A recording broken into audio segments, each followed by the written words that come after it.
Hey everyone, welcome back to another reinvention conversation. And I have here with me Chavonne Perotte, my coach colleague who specializes in marriage. Welcome, Chavonne. Thank you so much for having me, Sade. Absolutely. All right, please tell the people who you are and what you do. So there's so many ways to answer this question. We were joking behind how I answer it differently every time. So I do focus in marriage. And so what does that mean? What does that look like? I like to think of myself as the coach for all things marriage. So I have been doing this for 10 years and I have worked with individuals and couples in all stages, from couples who are contemplating getting married and they want to set a really strong foundation, to newlyweds who are hitting some bumps in the road and need a little bit of guidance, to couples that have been married 10, 20, 30 years and have a lot of resentment and issues that have built up and haven't been resolved over the years, to individuals, mostly women in this category, who are really deciding if their marriage is the marriage that they want to stay in. And so my work looks like, for couples that are coming together to make their marriage better, I help them do that. Focus primarily on communication and improving your connection, getting out of that roommate living zone. And a lot of the women that come to me are really looking to either sort of do what I call clean up their side of the street and work on some of the things that they know they're bringing to the marriage, or they're in this in between, a little bit of ambivalence and trying to figure out if this marriage is actually going to be the place that they can thrive and really create a fulfilling experience. So Oh my gosh. Okay. I want to talk about all of the scenarios. they're amazing, all of them. I love them all. Yeah, and for those of you who are new to my world, I am Shadi Curry. I am a dating coach for divorced women. And we're just here to talk about reinvention because this is like the thing. And I'm really excited about this conversation because Chavonne is a specialist in this area. So like we're really gonna go into one area. Some of the conversations have been a little more general, but I'm really excited to talk about like relationships and the art of reinvention. I am in my second marriage, and I think one of the best things that we do is just that constant reevaluation and constant like almost reinvention in some ways, but almost like on a very micro level. That helps us a whole lot to like look at a specific area in our lives and really question things. And that's something that I think we learned to do because both my husband and I have been married before. And we realized that, okay, the the anxiety about questioning what is happening and really looking at what is happening was a big factor in our first marriages failing. Although in my case, I would say my first marriage was going to fail, but it just failed so slowly because I wasn't looking at what was happening. So I would just love for you to just like when your clients are like thinking about making changes or questioning and looking, do you find that they're like afraid to look at things, or do they get anxious at what the outcome might be from considering a change? That's such a great question. So I think my clients don't always know what to actually look at, right? So what happens, for those, that middle zone of like, we have issues, what we're doing currently isn't working for either of us. What happens, as human brains tend to do, is they just focus on what's going wrong. And when you're Mhm. only looking at, my partner isn't doing this, I don't like this isn't working, you never even get to asking the right question, which is, what do I want? And that is like the foundational question to ask when you're thinking about reinvention. It's not what's going wrong. That's certainly part of it. And that's data that informs you. But a lot of times when I'm talking with clients that are considering hiring me and I'm asking them, what do you want? They say better communication. And that's the end of it. And so it's like, I have to really like, take them step by step of like, okay, well, what does better communication actually look like for you? And why do you want it? And, Mm. what is your definition of it? Because a lot of times it's not that they want different things. It's just that their definition of it looks very different, but they're not even conscious of asking those finer questions that actually enable them to create the change that they want. Oh my goodness. The frame of reference problem.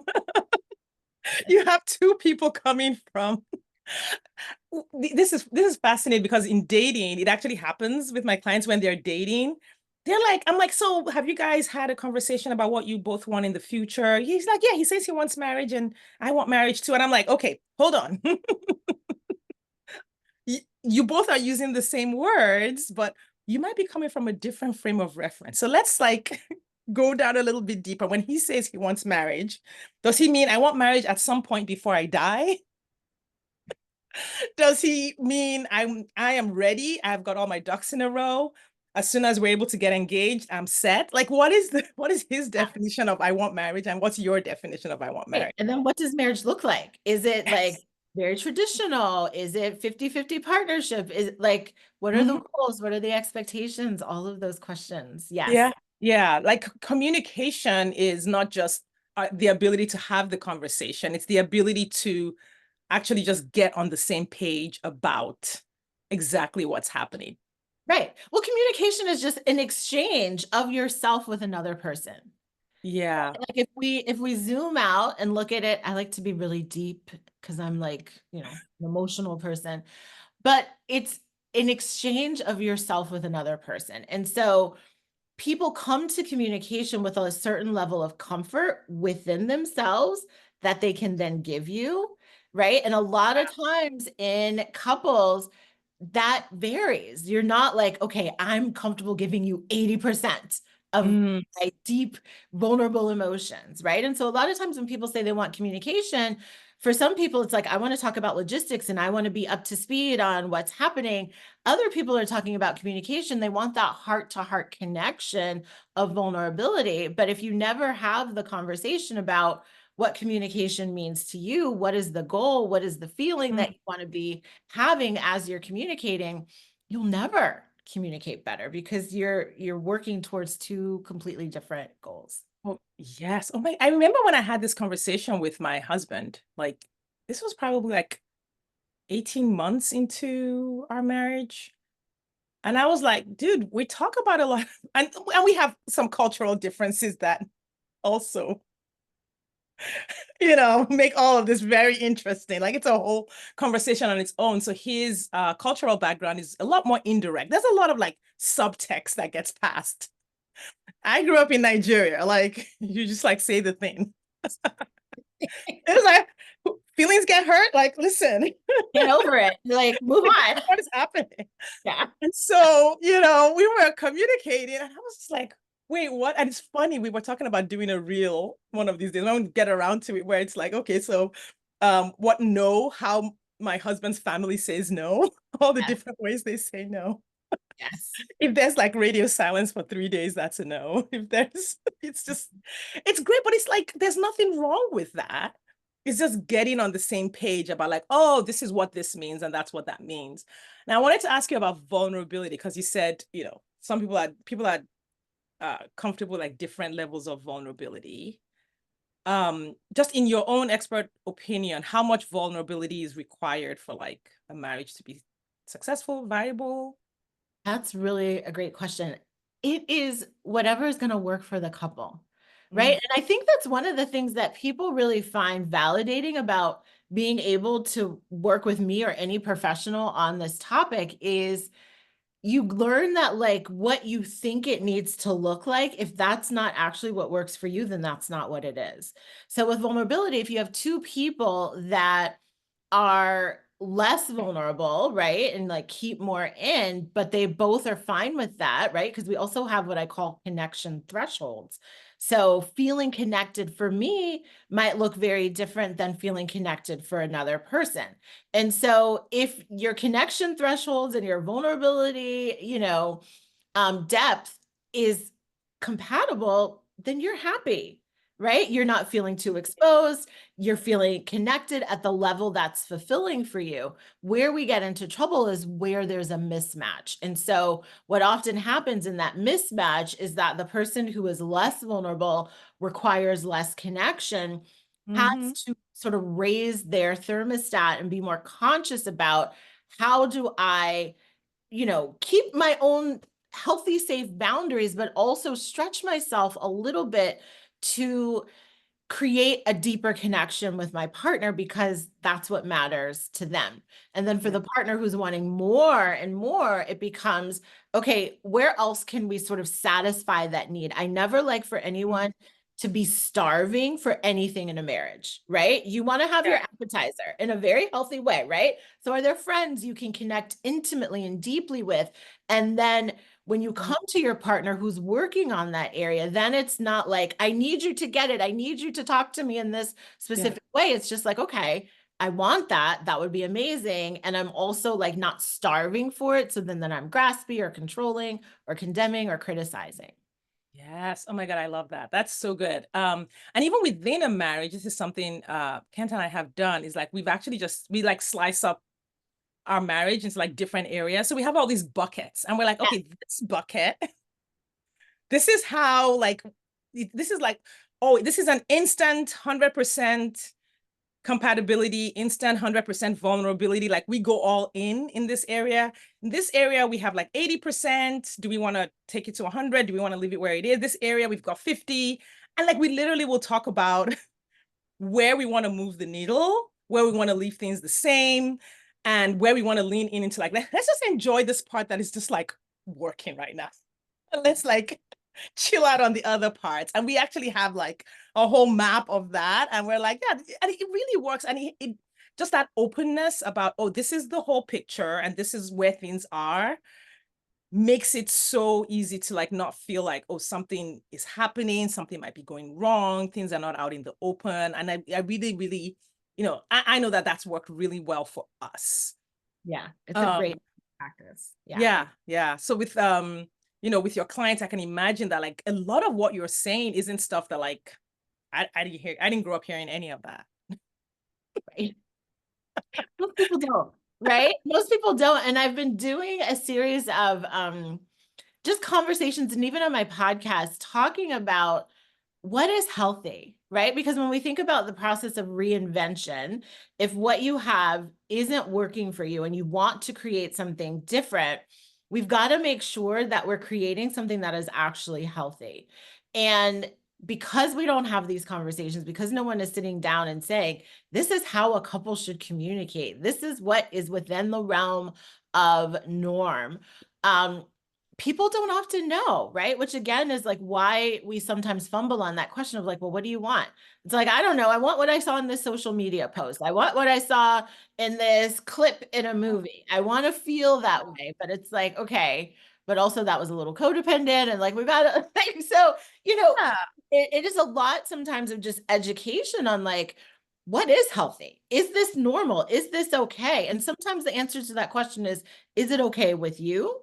Is it what you want? But then there are some times when it's like, no, this is within the range of healthy. What you're asking for is what would be an essential ingredient in a healthy, fulfilling relationship.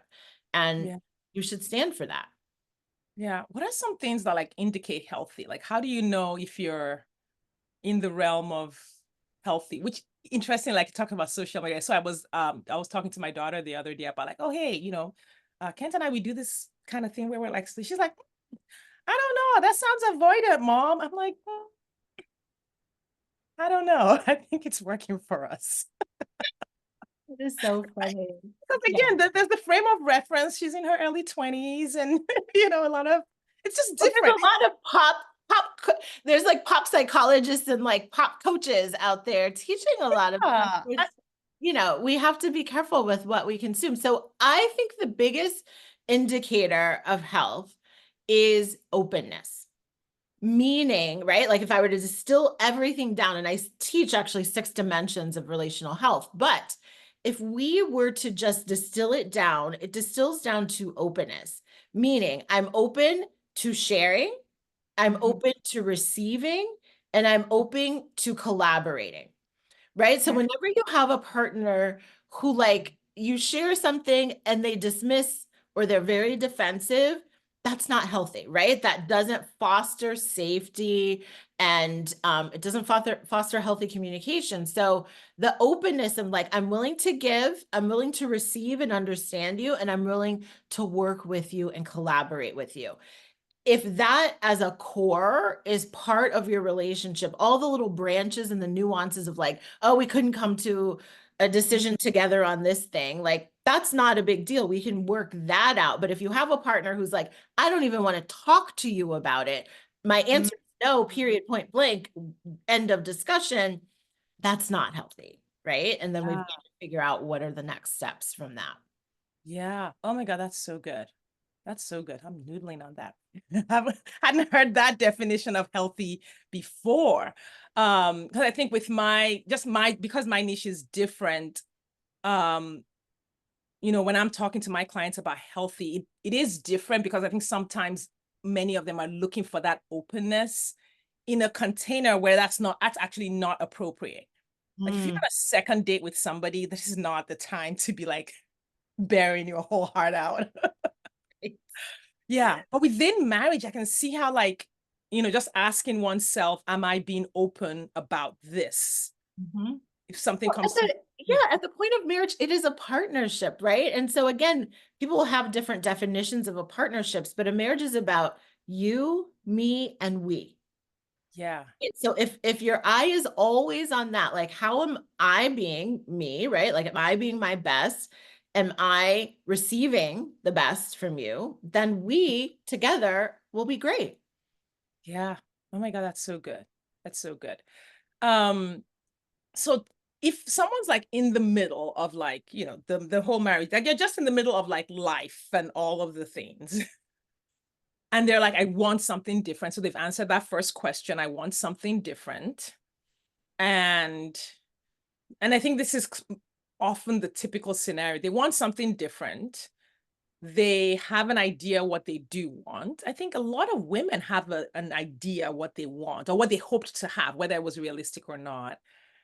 Um, but then culturally, we tend to have in heterosexual marriages, men socialize differently. So just thinking about women, um, the woman wants to reinvent. I think that's kind of what I hear about. Maybe because of my friends are women. Typically, they're the ones that are wanting to reinvent something, and typically the men are like, okay. Um, well, Yeah, I'm like, it's great. It's generalizing, fine. What are you talking about?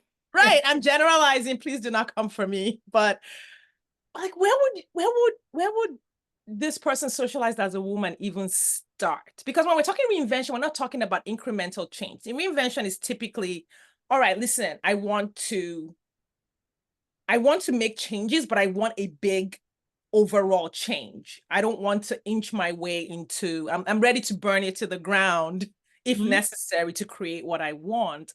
What's a good place to start to think about that? I think a really great place to start is when you envision that reinvented relationship, who you need to be there, right? Because our brains are so good at looking at, okay, I want this relationship to do a complete 180. I want my partner to be this way, this way, this way. And we're really good at prescribing and creating the manual for, like, how our partner needs to be in order for us to have that reinvented relationship.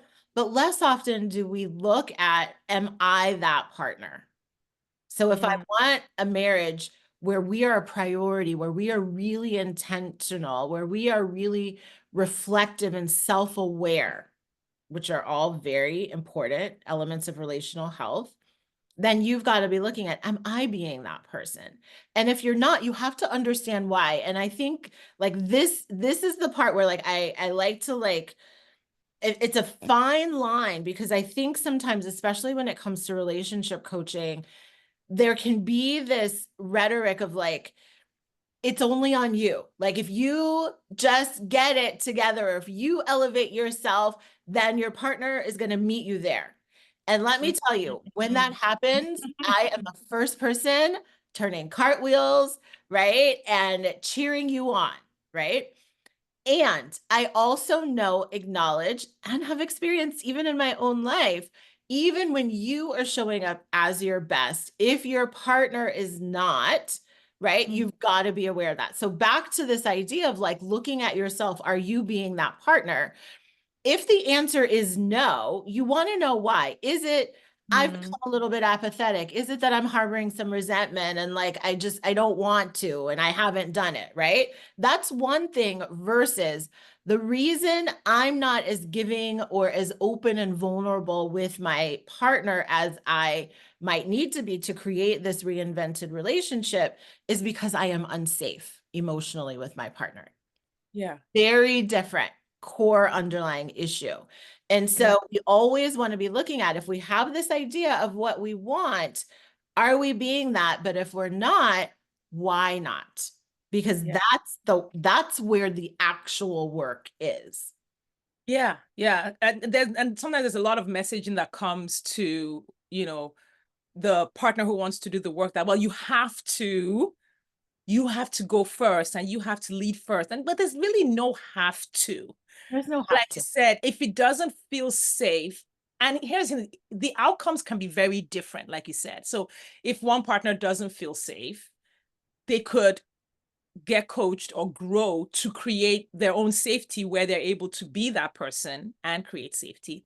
They could do what we call changing the circumstance and being like, you know what, in this area, I'm just literally going to change the locks and like create some safety.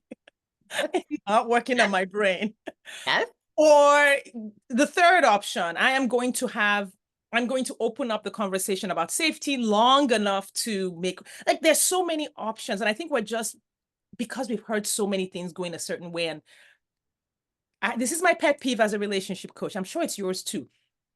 People just feel like cliches should work. Yeah. Yeah. Drives me nuts. Yeah. The cliches don't work. I literally just last week did a masterclass. The whole first 10 minutes, I was like, why the Googling of advice is not working for you. Like, So bad. we can learn the action steps. You can learn the things to do. And I learned this from a very famous marriage therapist, Terry Real. He's like, I deal with the part of you that's not going to implement those healthy behaviors. And Yeah. that's what I do as well, right? It's like, so if scheduling a regular date night or having these check-in conversations is the healthy thing to do, which of course, if you Google it, AI is going to pump that out to you, Oh, right? As the thing to do. But when you're not looking at why this isn't happening, right? Beyond the surface level of we don't have time, that's never the answer, right? There's always something underneath it. And yes, I am over the cookie cutter marriage relationship advice because what it does is it does a disservice to people because they expect that that should work. And when that doesn't work, then they feel like they don't have any other options and it's just a failure. So why try anything? yeah. And that's why I think like coaching and really having help that goes beyond a simple AI Google Mhm. result is worth it. It's worth going deeper to Yeah. find the real underlying core answer. Yeah. Yeah. And every relationship is like a unique fingerprint. Like you and I talking on in this conversation, we create an energy between us. But if I turn around and I'm talking to someone else, the energy is completely different. Like, yeah.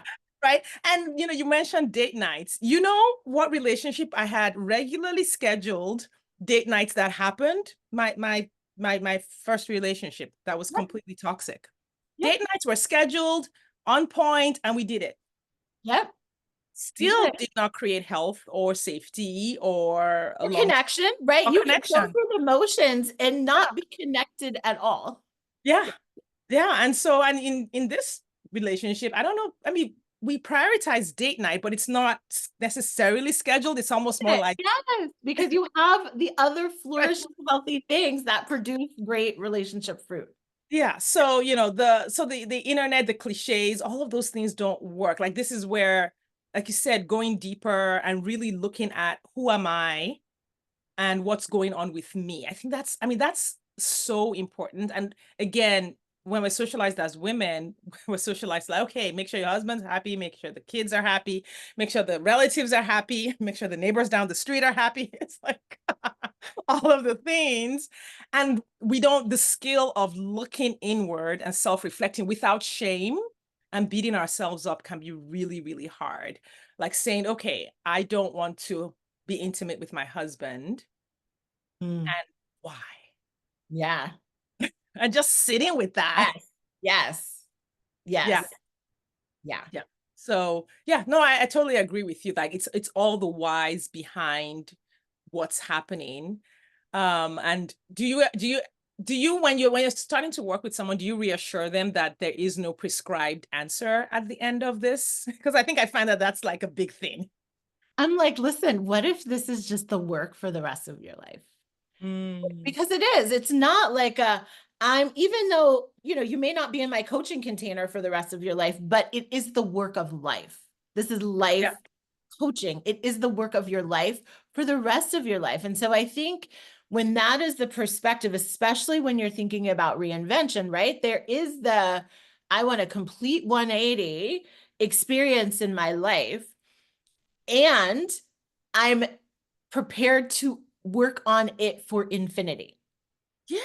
Right? Yeah. That has to be the mentality, because depending on what you're working on, and especially when it comes to relationships, because there are two people creating inputs into that dynamic, there are sometimes some people can create that transformation and that breakthrough for themselves very quickly. And then there are Mhm. other times when it's like, it is brick by brick. We're going to get to that beautiful finished product, but we can't skip any of the steps that are necessary to getting there. Mhm. And when you get there, guess what happens? Now you got a whole new set of stuff to work on. Yes, yes. And the 100. goal, right? The goal, at least in how I do it, I'm sure for you too, is like to change your identity so much that Mhm. you arrive and you maintain it. It really is just like second nature. But whatever the practices and the new behaviors, mindset, emotions created that result for you, you've got to maintain those things to Yeah. sustain. Yeah. Oh yeah, 100%. Like with my clients who are dating, I talk to them about, really knowing themselves, like doing self-discovery, aligning with your core values. And I always tell them, I'm like, you know what I do, like at least a couple of times every month is sit down and say, okay, where am I out of alignment with my core values here? Because I'm feeling some kind of way Yes. in my relationship. And I know it's because I've deviated from the person I wanted to be, Mhm. whether I'm people pleasing or I am like not addressing something, or I'm not aware of something, or I'm not acting like I want to be. It's the Mhm. same work. I was like, it's literally the same work. Sometimes my husband wants something that's out of alignment with who I am. And I'm like, okay, well, you enjoy that. Have a great time. I'll see you Good when you get back. time. Yes. Yes. Yeah. A lot of other people might think, right? Like when you read the simple advice, do things together that you enjoy. You might pressure yourself to go do that thing that you really don't want to do. So now you have an attitude, and now Mhm. you're annoyed that your partner even asked you to do it when you didn't really want to do it, but you're not taking responsibility for the fact that you said yes when you could have said no, and just so much. Yes, this is why relationships, this is why you and I have jobs, Yes. I would love to work myself out of a job, though. That would be right? a beautiful world we would be living in. A It beautiful, would be. I yeah. think it's getting better. I think we're at that place because when I think back, I separated from my ex January of 2015. And so now we are 9 years later. And a lot of the information that is available now for people going through divorce, boundaries, abuse, it wasn't available then. Right. And so I think we're in that place where it's like almost like there's this information dump. Mhm. And I feel like it's gonna come back to like more of this, like, okay, let's sift through what's real here and Right, become a because it's a more, pendulum, right? Of like yeah, everything is lighting. It's like, wait, like let's not slap a label on everything so quickly. Let's right. investigate. Let's, do all these things. Yes, I do feel like I feel like it's getting better. Yeah, I agree. Yeah. I agree. I think for some people, like this information, even this conversation that we are having, is going to plant the exact seed, and it's going to land, and it's going to be received exactly as it should be received for them to take their next step. So, yeah. Oh my gosh, this was such a fun conversation. Thank you for inviting me to do this. Absolutely. Thank you for being here. Thank you for sharing so much. I mean, this is so valuable. So we're going to wrap up. Please tell the people again, kind of like what you do and where they can find you on the internet. Yes. So you can find me on the internet. The best place, honestly, is my website. I am a relationship coach and I like building real relationships. So you will find me on social media. You will see me there. But heading on over to my website, you will find a variety of things for you to connect with me. I have a free masterclass that's listed there. You can download that. I also offer a complimentary consultation. So if you are in a place where you are really ready to explore what it would be like to work with me as your coach to help you reinvent your marriage, I would love to meet you inside a complimentary consultation. You can find that on my website also with the Work With Me tab. And then I also have a free podcast. There are over 200 episodes. So you can binge listen and have your fill of the Love Marriage Again with Dr. Chavonne podcast. Amazing. All right. So the links are going to be above the video, both here on Facebook and also here on LinkedIn, because it will be here wherever you're seeing this. So please connect with Dr. Chavonne. And if you are dating after divorce, my links will be up there. Also, feel free to connect with me. Thank you so much for being here today. Thank you all for listening, and we'll see you next time.